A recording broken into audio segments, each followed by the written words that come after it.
Hi అండి, నేను మీ హర్లతాని. ఈరోజు నేను మీకు శనగలతో ఒక రెసిపీ చేసి చూపిస్తున్నాను. శనగల తాలింపు అంటారండి దీన్ని.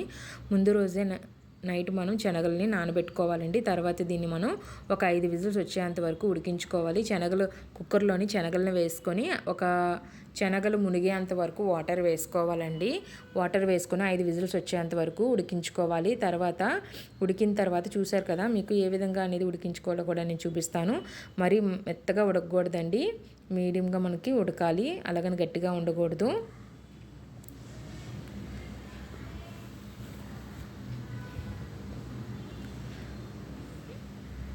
ఇప్పుడు ఈ వాటర్ అంతా కూడా రిమూవ్ చేసుకోవాలండి.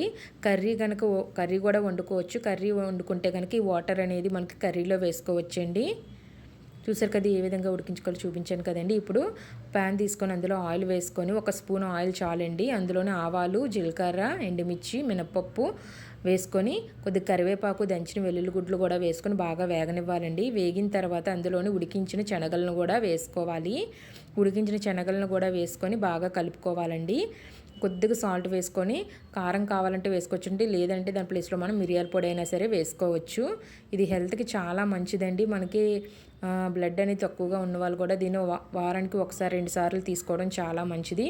ప్రోటీన్ కూడా చాలా ఎక్కువగా ఉంటుందండి. కాబట్టి ఇది మనం వీక్లీ వన్స్ కానీ ట్వైస్ కానీ తీసుకోవడం చాలా మంచిది.